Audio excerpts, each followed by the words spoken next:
Oh God, please bless me with a good and handsome husband who fulfills my all wishes.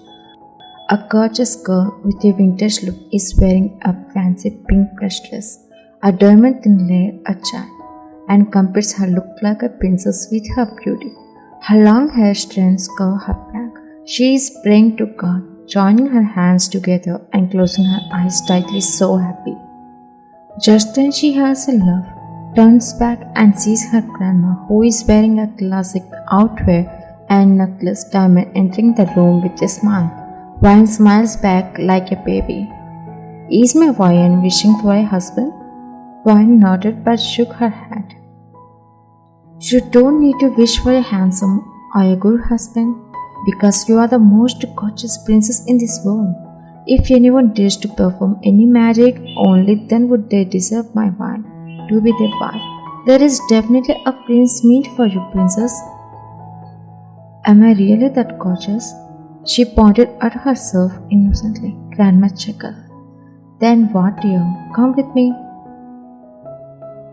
She grabbed Vine's hand smoothly, taking her near the big mirror and making Vine look at her reflection.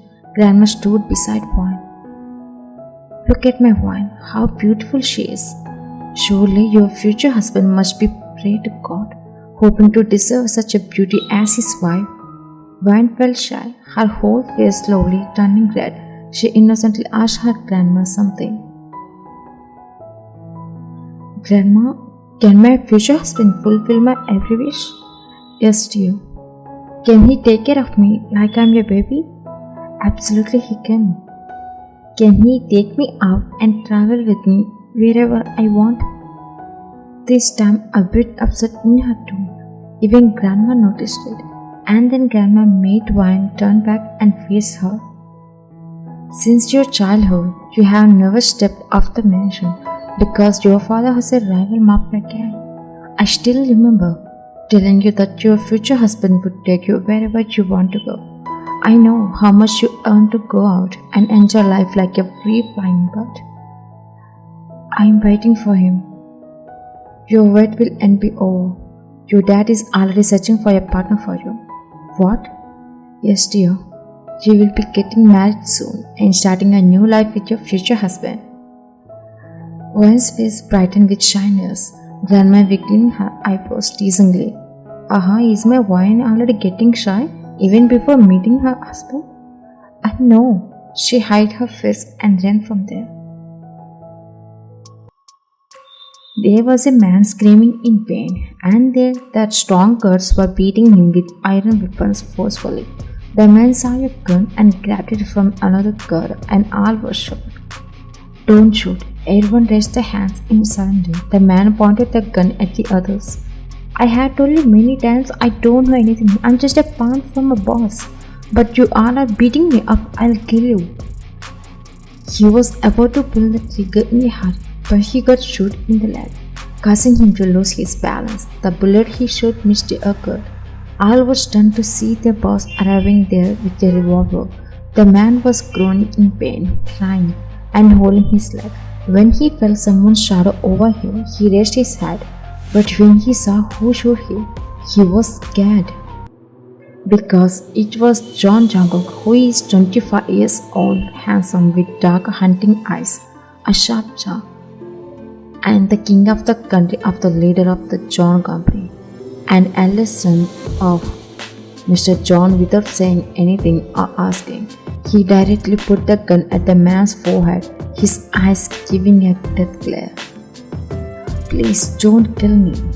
Why shouldn't I? I'll reveal valuable news if you don't kill me. First tell me, then I'll consider it. Mr. Kim was searching for a strong man and a mafia leader. For what reason? Jimin came there putting his hands in his pants pockets. Jimin is Jungkook's brother. Because his daughter is now 19 years old and he wants to marry her to be strong to prevent her from getting into trouble with your John group. Jungkook furrowed his eyes suspiciously and glanced at Jimin. Jimin got laughed but then punched the man's jaw, stopping his laughter with a serious groan. Do you think you can fool our John group with your lies? We didn't even know he had a grown-up daughter until now, gritting his teeth. Jimin boss, please believe me. He loves his daughter more than himself. And not only you, all in this whole world, no one knows that he has a daughter because he was raising her secretly because of Mr. John. Unbelievable. You guys might not believe it, but it's true. She was beautiful and she looked like an angel.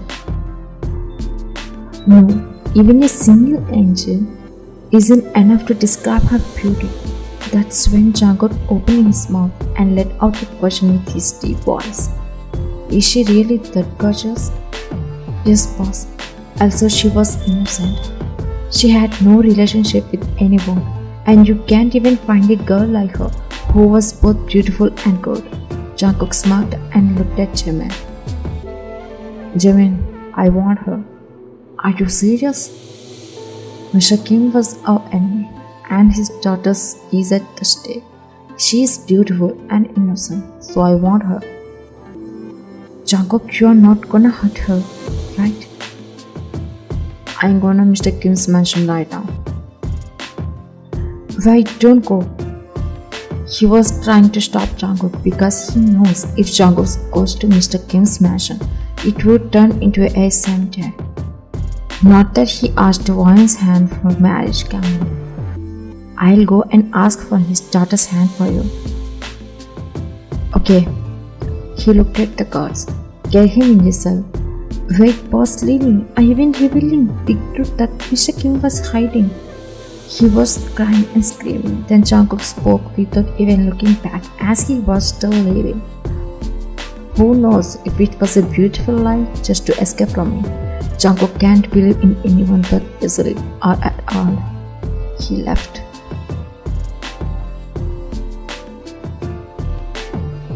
Mr. Kim, think again. Because if Jungkook comes here directly, he won't talk like me. He would make your whole mansion into a cemetery, not even leaving a single person. See, Jimmy, you guys have misunderstood. I don't have any daughters. His face was sweating and he was trying to speak calmly because he knows what will happen if he takes any wrong step. Well, I won't ask again. He got up to leave. Mr. Kim sighed in relief. Jimin was leaving, but he noticed someone passing through the hallway. He didn't turn back. He was walking with Doug and left. As soon as he left, Wayne appeared to Mr. Kim suddenly. He almost flinched and looked at the doorway, checking if Jimin was still there. He said no one was there and looked at Wayne with tense eyes. What happened, Dad? Why are you so tense? It's nothing, princess. Go back to your room and watch TV. No, Dad, I need to ask you something. Why did you tell him that you don't have a daughter? Why did you lie to him? She didn't see Jimin, but she heard the conversation a little bit. Our enemy's son wants to marry you. I told them I don't have your daughter because I know his son wants to marry you to hurt you, to use you, and to hurt me. I beated Mr. John once, which turned his whole life around. Who are they, Dad? John Jungkook, the Mafia king, who is more dangerous than a monster. He is violent. There is no one who has faced him and won against him and still alive. He doesn't even know what mercy is. He knows only violence. He is very dangerous. His tone was trembling, which made Wayne feel chills down her spine upon hearing about Jungkook. She felt relieved on one side because her dad didn't tell them about her. As soon as possible, I will find a perfect man for you, and your marriage will happen soon. But Dad, remember, my man should never resort to violence or kills other cruelly. He nodded in agreement. Then she nodded back hesitatingly and left from there, her heart beating nervously as she recalled what he had told her about how dangerous John Jungkook was. Time skips to the wedding day. Vine was shyly clutching her wedding gown, smiling and lowering her head, looking down through her veil, standing beside the groom while the priest was reading marriage vows. I can't believe you are still so beautiful, even more beautiful than your father told me. He whispered in an audible tone, enough to her to hear. She looked at him through the veil and smiled. Didn't say anything as she was too shy during the wedding.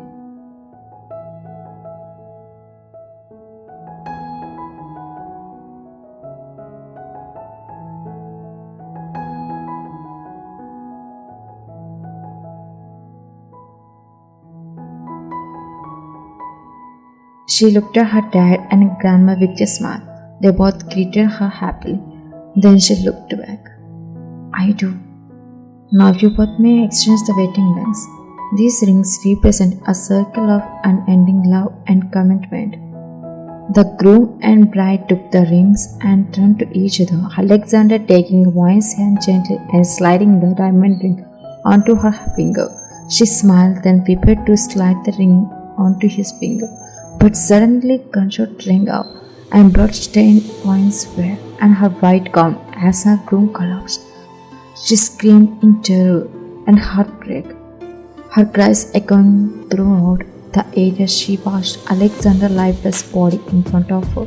She knelt down crying, covering her mouth as she looked at the dead body, trying to process what was happening around her.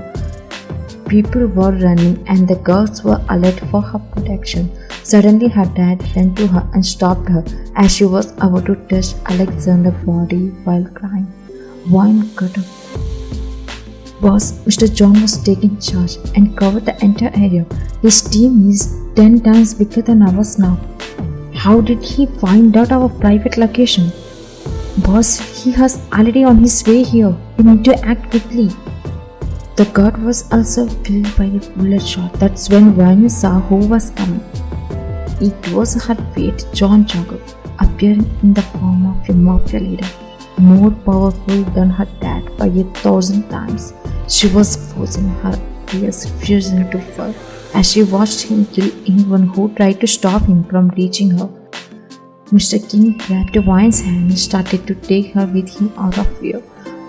Wine, get up, you need to escape, he said hurriedly as he tried to take her with him. Django tilted his head and smirked at the way Kim was trying to save his daughter from him. One, please go follow this path for 2 kilometers, then you will find a way out. No, Dad, I can't leave you and Grandma. Where is Grandma? As far as I know, she is safe with guards protecting her. You go this way first. I'll come with Grandma. I'm scared, Dad. Who is that man? Why did he kill Alexander? Why is he still chasing me and killing our car so mercilessly? We don't have time to talk about this right now. First, you need to run away from here. I also need to check on my mom. He pushed her slightly, forcing her to run. But she didn't move. Mr. Kim's eyes glistened with tears as he kissed her on the top of her head. I promised you one. I can't leave you alone again. But this time, please listen to me. I'm afraid that beast might hurt my doctor physically. She nodded, seeing the sadness and pain in his face. Then she turned and ran away. It wasn't easy for her to keep running. She held onto her life despite wearing a wedding gown and well. Panting heavily, she ran through the dimly lit tunnel. Running this much was new for her. She had been raised like a princess. She tripped on her gown, falling and injuring her elbow with a scratch. Purpose, this was the first injury ever. She sighed in pain, hearing the approaching cars in the tunnel. The earlier vibration made her heart pound faster. She managed to get up and tried to continue running, but a rod struck her knees from behind, causing her to fall forward. She screamed in pain as she was hurt again, turning her head to see the person she was running for. Yes, John Jungkook was casually coming toward her, his face not showing tiredness but rather calmness. Soon 2 cars were also approaching. Where do you think you can run away from your fate? He took long steps towards her as she crawled back, but he stepped on her chest, stepping her, crying and clapping her on the shoe. Who are you? Why are you chasing me? Her trembling question made him burst into laughter. She tried to maintain a confused expression, but he didn't notice as her face was covered with the veil. I'm John Jungkook, the man you rejected to marry. Her soul left her body as she finally realized who he was. Her whole body shivered at the sight of the dangerous Mafia king before her. Are you trembling, my lady? He slightly bent down to see her face through the veil. She swallowed her shivers, trying to appear strong, even though she knew it would be ultimate given. Let me go. She tried to pull her dress back from under his shoe, but he effortlessly pinned it down with his leg, showing no concern. You aren't going anywhere because you are mine, my soon to be lady. I'm not yours. You are a criminal, a beast in human form. You have killed so many in front of me. She stopped speaking in the middle when he suddenly grabbed her leg. What you doing? Don't touch me. She tried to pull her leg back, but he wouldn't let go. Why? Are you afraid of male flesh? She had never been touched by an alpha male like me. He smiled, causing her to feel disgust. Take off the veil. I wanna see your face, darling. She didn't do as he said. So you are a stubborn bad kitten who never listened to others? Alright, let me take it off for you. No. She tried to run away, but he immediately cut her rudely, smacked her back against the car, not even caring if she would get hurt. Don't be shy, baby. Let me see your face once. She tried to deny him, but he grabbed the both of her arms and pinned her body against the car with his left hand, making her feel embraced. Then he pulled off the veil, revealing her face to him. When he saw her beautiful face with brown blue eyes and glinted skin tone, droplets of sweat dripping from her forehead, the way she looked at him with fear, her thin pink lips and tight face, all were not a joke. Now he couldn't deny that she looked truly gorgeous. He had to accept that there was a woman in this world born especially for him, and he smirked. Are you really an angel or something? I can't blame Mr. Kim for hiding you from this cruel world so careful. I think you were born for me to be mine forever. What? I want you, not just a moment. I do. I want you forever. I want you day and night, every single damn second. The way he was demanding her made her tremble, as if she could feel his obsession or as if he was possessed by a ghost. No, I won't be with you, leave me. She struggled to free her hands from his grip, but it didn't bother him. You are not in charge of choosing, baby. She tried to say something, but he pushed her into the back seat of the car, making her even more scared. I am the king here, and you are mine. That's final. Even if you don't want it, I don't care. He got into the car, locking the door. Then she screamed when he attacked,